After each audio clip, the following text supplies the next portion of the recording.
Agora, Júlia, deixa eu te falar uma coisa. O pessoal está aqui falando que suas colocações estão perfeitas. Já teve gente falando aqui que é de Recife, que é uma pena que se não votar em você. Não, mas não se Mas, preocupe, olha, não. Todo mundo, se você é de Recife, conhece alguém de João Pessoa, avise aí, ligue para lá, diga: esse cara é meu, eu não posso, mas vota aí.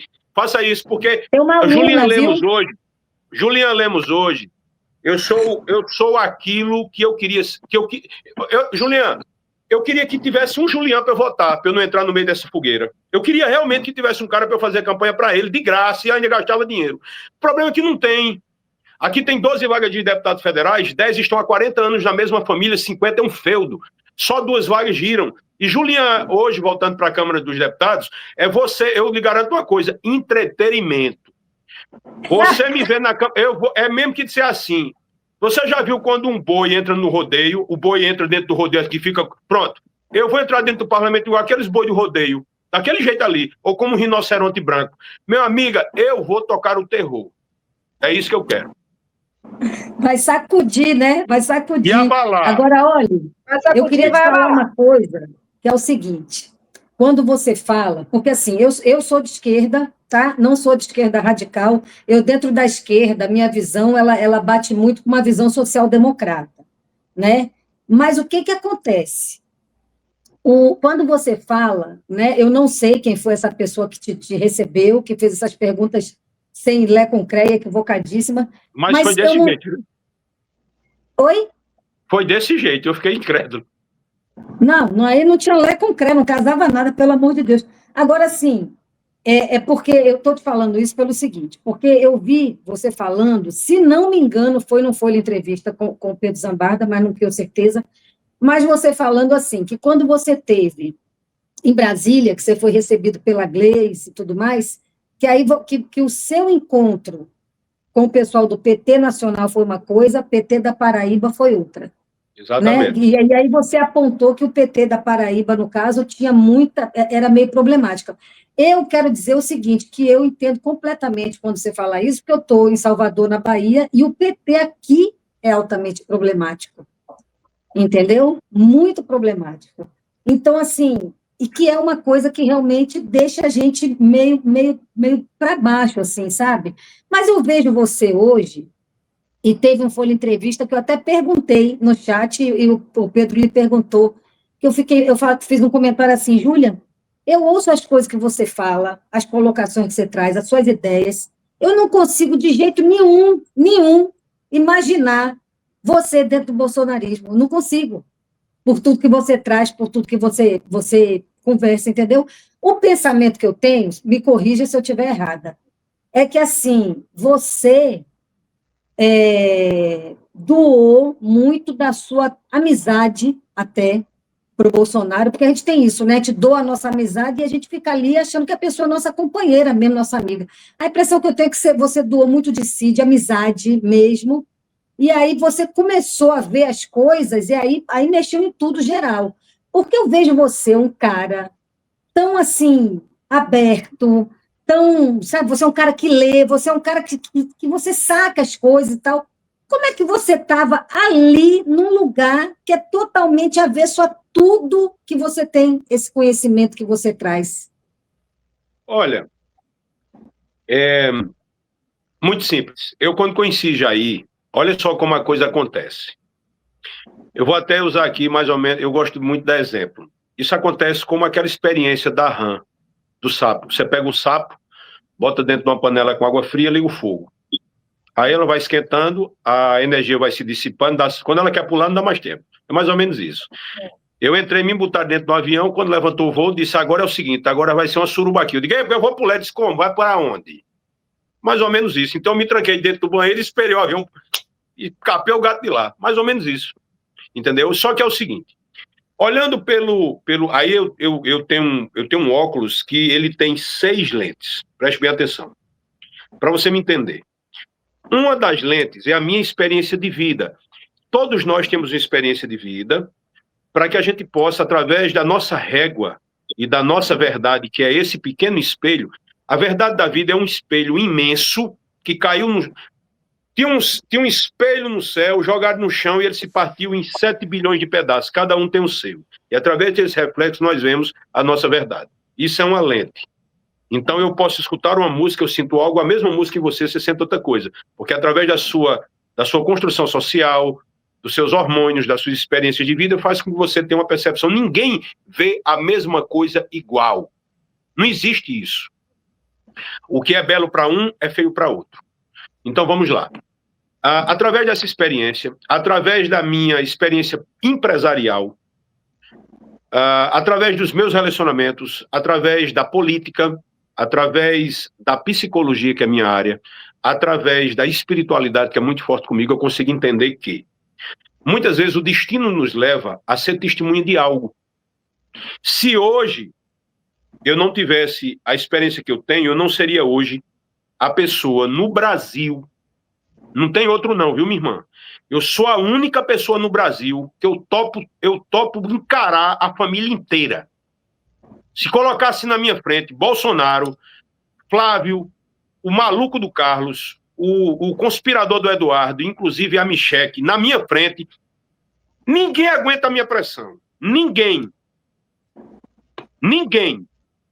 Então, assim, eu não falo isso com arrogância, eu falo isso com senso de justiça. Quando eu digo que Bolsonaro é uma farsa, quando eu digo que Bolsonaro ele é um traidor, ele é um covarde, eu não digo isso de forma visceral. Eu digo isso para que essa energia chegue em algumas pessoas que ainda estão no transe e sinta através dessa energia, dessa força, que diga, cara, se eu hoje tivesse, se me botasse hoje dentro de uma sala com Bolsonaro, eu ia dizer, meu irmão, tu tá fingindo que tu tá doente, tu não tá doente. Isso aí é outra coisa. Isso é abstinência de poder. Isso é remorso. Entendeu? Isso é remorso. Isso é uma energia que você carrega de mortes. Entendeu? É isso aí que acontece. Agora vamos lá. Através dessa minha visão de mundo, eu consigo compreender que eu tive essa experiência porque tinha que ter. Eu não vou criar monumentos ao meu passado. Pelo contrário, eu louvo a minha experiência e agradeço ao universo por estar vivo, porque teve gente que estava lá do meu lado e morreu. Tá? Então, veja bem. Julien esteve lá, primeiro, porque Julien usava o rosto e alguns usavam máscaras. Agora se coloca no meu lugar.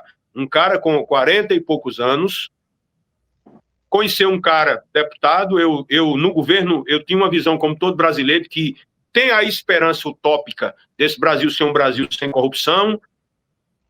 Todo mundo quer isso. Né? E na psicologia existe uma pergunta. Qual a sua participação naquilo que lhe incomoda? Porque todo mundo quer um Brasil diferente, mas ninguém quer fazer nada diferente. Tá? Então, o que é que acontece? A maior prova disso é quando você vai para uma campanha que o cara faz, e o meu? E eu vou ganhar o quê votando em você? Aí você vê um cara lá, um fudido, uma vida de merda, por isso que sua vida é merda. Porque eu passei a minha vida toda votando, mas nunca pedi nada a ninguém. Então o político corrupto, ele só chega lá porque tem o que se corrompe. Entendeu? Você pode pegar, receber o que for, mas diga, ó, tem um Julián aqui, eu vou votar nesse cara. E você realmente faz a diferença. Então, o que é que acontece? Eu estive lá, mas eu não era um deles. E isso para mim, eu consigo enxergar como algo realmente... Por exemplo, eu vou te dar outro pensamento aqui, que a espiritualidade me ajuda a compreender tranquilamente. Julián Lemos, você perdeu uma eleição? Não, meu irmão. Eu ganhei minha liberdade. Às vezes, não conseguir o que quer é um golpe de sorte. Se eu tivesse vencido a eleição, talvez eu tivesse preso, ou como Zambelli hoje. Entendeu? Aí eu te pergunto, será que Bolsonaro trocaria a vida dele comigo agora? Hein? Entendeu? Será que Zambelli trocaria comigo? Então, assim, deixa eu te falar. Olha, deixa eu te falar. Deixa eu te falar. Deixa eu te falar. Eu conheci um cara no início de um projeto. Eu estava revoltado com a corrupção do Brasil, com os erros da classe política. Eu tinha um negócio que praticamente quebrou, que eu era eu era empresário do ramo de segurança privada, e no governo de Dilma fizeram uma coisa lá que foi desastrosa, quebrou as empresas quase todas. E eu digo, bicho, eu quero que o negócio dê certo. Aí teve aquele movimento de 2012, que não é por tantos centavos, o Brasil acordou, o gigante levantou, e Bolsonaro, mala como era, um cara narcisista, o sociopata entrou captou esse sentimento. Mas quem foi que criou o Bolsonaro? Quem criou o Bolsonaro foi a classe política, rapaz. Quem criou o Bolsonaro? Foi a classe política, os erros da classe política, inclusive o seu PT. Entendeu? Então, assim, a gente não adianta não fazer meia-culpa. A autoconsciência é o que faz a gente fazer autocrítica. Resumindo, conheço um cara, o cara se apaixona por mim, veio eu com essa energia aqui, no dia que ele veio para cá, para Paraíba, ele fez 3 viagens, um para o Ceará, um para Pernambuco, outro para Paraíba. Quando chegou aqui, viu esse maluco aqui, viu esse orangotangue e disse, gostei desse cara. Resumindo, quer andar comigo pelo Brasil? Eu digo, eu vou agora. É para mudar o Brasil? Fui. Resumindo, fiquei 3 anos e meio andando com ele. Quando a coisa realmente pegou porque ele, quando eu conheci ele, nem pontuava nas pesquisas, Moro tinha 8%, 10% nas pesquisas, que Moro estava no auge da Lava Jato. Resumindo, quando eu entro, minha irmã, me chamaram para um aniversário. Quando eu chego, era um velório. Eu ia fazer o quê? Já no segundo turno.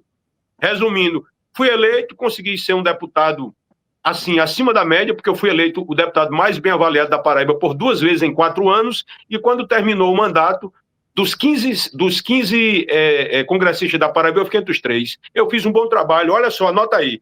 O deputado que mais destinou recursos na história da segurança pública do meu estado, o deputado que mais destinou recursos no combate à exploração sexual infantil, criei o primeiro núcleo de proteção à mulher aqui no meu estado da Paraíba, em parceria com a Defensoria, criei a ala oncológica infantil, eu toquei o terror, eu fiz o que era para fazer. Agora, infelizmente, estava no meu destino sair. Agora, eu vou criar um monumento disso? Não. Então está explicado. Eu vim de lá, mas eu não tinha nada a ver com isso. Boa, Juliano. Você vai se candidatar, é isso? Eu vou sair candidato a deputado federal só para ver no que dá. Tá. Mas vai que dá, né? Vai dar bom, viu? E você falou dessas bandeiras que você eu sou um pé quente, né? Eu sou pé quente, eu sou pé quente. Você usa 2 meias, que eu sei. Você usa 2 meias. Juliano, você falou dessas bandeiras, né? Essas pautas, esses temas que você trabalhou enquanto você estava em exercício. O que você vai... Onde você vai atuar agora? Quais são as novas bandeiras do momento? Olha, eu acho que a bandeira mais nobre, porque eu conheço esse assunto profundamente, tá? Vou te falar aqui um. O Brasil é um dos piores lugares para se nascer uma menina. A cada 3 meninas, três meninas que nascem, uma será abusada até 18 anos de idade. Eu tenho uma filha, e isso me dá um... Deixa eu te falar. 80% do caso de abuso sexual acontece dentro de casa. Por héteros, geralmente pai, avô, tio ou amigo da família. Uhum. O volume de abuso sexual e também abuso contra mulheres, ele explodiu no Brasil. O que era muito calado agora explodiu no Brasil, principalmente dentro de instituições religiosas. Só essa bandeira daí, ela já me atrai. Mas existe muita coisa. É preciso combater o preconceito nesse Brasil. É preciso combater movimentos que eu não posso dizer filosóficos nem ideológicos, mas de extrema crueldade, como o movimento Red Pill, que eu tenho nojo. Eu tenho nojo. E eu acho que a esquerda não sabe lidar com esse povo. Não sabe lidar. Eu concordo com você. Olha, eu vou dizer uma coisa aqui a vocês, preste atenção, só quem sabe lidar com bolsonarista é um ex-bolsonarista. O povo da esquerda não sabe lidar com aquele povo, não. O meu sonho era ver eu e Alexandre Frota dentro da Câmara Federal, porque eu tomava conta de 50 e ele tomava conta de 50. Podia deixar que a gente resolvia a parada. Eu garanto que eu resolvia. Olha, entendeu? Eu quero te falar porque que... deixa eu te falar um negócio. Só existe uma maneira de combater esse sintoma, né? Porque o bolsonarismo não é a causa. Bolsonaro não é a causa. Bolsonaro, ele é o sintoma de algo que estava dormindo dentro da consciência coletiva do povo brasileiro. Eu falo isso. Antes já existia, só não tinha esse nome. A gente só nomeou que já existia. Carl Jung, que falava sobre os arquétipos na consciência coletiva. Então, quando você vê alguém, de certo modo, Bolsonaro, por exemplo, vai dizer, mas você não via, não, rapaz, é o seguinte, eu era deputado, eu não era deputado, quando eu me tornei deputado, eu me tornei um cara muito mais humano, mais sociável, eu passei a entender, porque eu comecei a fazer campanha, eu entrava em lugares de uma pobreza extrema que eu não sabia nem que existia, tipo África. Eu estou falando aqui de bolsões de pobreza igual a África, aqui bem pertinho do meu estado. E eu fui ficando ali, eu chegava em casa até meio perturbado, eu fui vendo dificuldades que as pessoas precisavam de mim para coisas simples da saúde, e às vezes a pessoa que estava comigo dizia, Juliano, cara, isso é domingo, é sábado, eu ia resolver. Só que eu me tornei uma pessoa melhor. Eu me tornei uma pessoa 2, 3 vezes melhor, mas Bolsonaro se tornou 10 vezes pior. Então, quando ele pegava, ele era machista, quando ele era grosso, quando ele era estúpido, quando a família dele que estava ali nas sombras passou a se entorpecer com o poder, então eu vi que existe algo muito pior, que é exatamente os efeitos dessa mutação chamada de direita, que não tem nada de direita e precisa ser combatida à altura. Antes de falar sobre só educação, eu tenho um projeto lindo, que é fazer uma escola classe A em comunidades mais carentes possível, porque o único patrimônio que o pobre tem é a família e o filho. Então, por exemplo, não sabe aquela escola que custa hoje R$5.000 para o filho de um rico? Eu tenho vontade de fazer uma dessa para o filho do pobre. Entendeu? Porque eu tenho certeza que nem o traficante vai deixar pegar arranhar a parede. Quem arranha a parede leva uma pisa no meio da rua. Fala, galera da Folha TV, não se esquece de se inscrever aqui no nosso canal para assistir programas como Folha Notícias Manhã, Folha Notícias Noite, o nosso Folha Entrevista e o nosso Barzinho das Meninas. Muitas coisas bacanas a gente acompanha por aqui e a gente precisa muito, muito do apoio de vocês para nosso trabalho jornalístico, investigativo, de curadoria de conteúdo, com vocês ajudando no nosso Pix, folhademocrata@gmail.com, ou mandando superchats, valeu demais, e os recursos financeiros, tornando-se membro do nosso canal, no nosso curso de jornalismo básico, para você ficar muito bem informado a respeito de tudo. Queridos e queridas, muito obrigado pela presença de todos vocês, vida longa e próspera. Cuidem-se, cuidem dos seus, e não esquece de se inscrever aqui na Folha TV. Até mais!